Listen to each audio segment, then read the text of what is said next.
Magandang araw sa inyong lahat.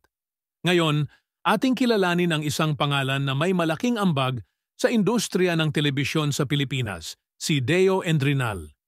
Kilala bilang isang visionary na producer, si Deo ay naging instrumental sa pagbuo ng ilang mga pinakamamahal na teleserye at TV programs na naging bahagi na ng kulturang Pilipino. Samahan ninyo ako habang binabalikan natin ang kwento ng kanyang buhay at karera, mula sa kanyang mga pinagmulan, mga tagumpay, hanggang sa kanyang pamana. Dito sa Pinoy Wisdom.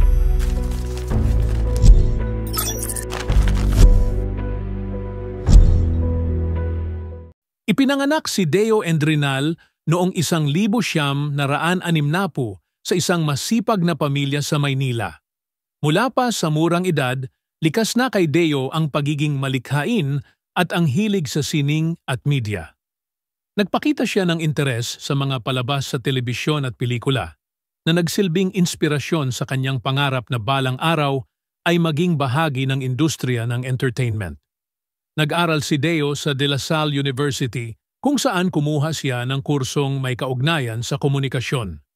Dito, mas nahasa ang kanyang talento sa pagsusulat at pagkukwento na naging pundasyon ng kanyang matagumpay na karera bilang isang TV producer.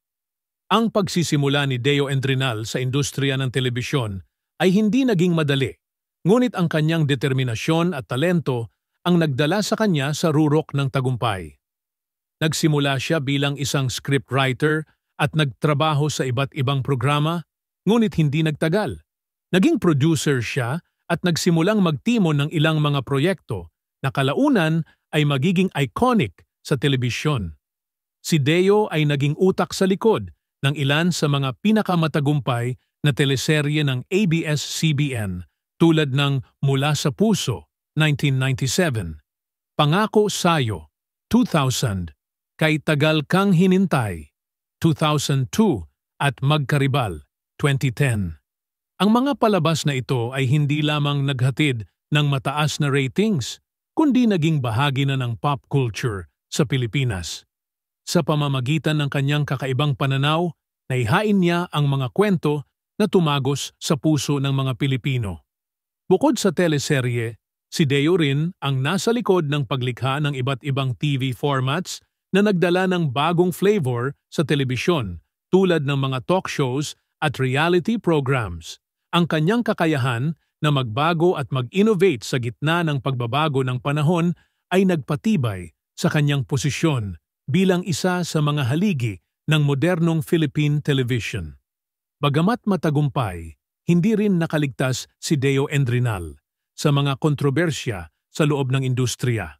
May mga pagkakataon na ang kanyang mga desisyon bilang producer ay kinuwestiyon ng ilan, lalo na kapag may kinalaman ito sa maseselang tema o sa pag-revive ng mga lumang teleserye.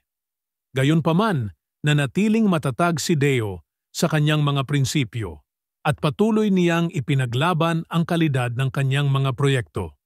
Ang kanyang pagiging perfectionist ay minsan din naging sanhi ng mga alitan sa set, ngunit sa kabila ng mga ito, pinahalagahan siya ng mga nakatrabaho niya dahil sa kanyang dedikasyon at pagmamahal sa sining. Alam ng lahat na ang anumang hawakan ni Deo ay magkakaroon ng marka sa industriya ng telebisyon. Hanggang sa kasalukuyan, si Deo Endrinal ay patuloy na nagbibigay ng kontribusyon sa industriya ng telebisyon. Siya ay naging mentor sa maraming mga batang manunulat at producer na ginagabayan niya upang maging susunod na henerasyon ng mga innovator sa larangan ng TV production. Sa ilalim ng kanyang pamumuno, patuloy na nabubuo ang mga palabas na tumatagos sa puso ng mga manunood. Ang kanyang pamana ay makikita sa bawat kwento na naipapahayag sa telebisyon. Ang mga palabas na kanyang nabuo at pinamunuan ay hindi lamang nagbigay aliw, kundi nagbigay ng malalim na mga aral at inspirasyon sa mga Pilipino. Marami sa kanyang mga proyekto ang patuloy na pinapanood at pinahahalagahan. Ilang dekada na ang lumipas mula nang una silang ipalabas. At dito nagtatapos ang ating pagtalakay sa buhay at karera ni Deo Endrinal, ang master storyteller ng Philippine Television. Ipinakita niya sa atin na sa likod ng bawat matagumpay na programa ay isang individual na may malalim na dedikasyon sa kanyang sining at sa kanyang audience.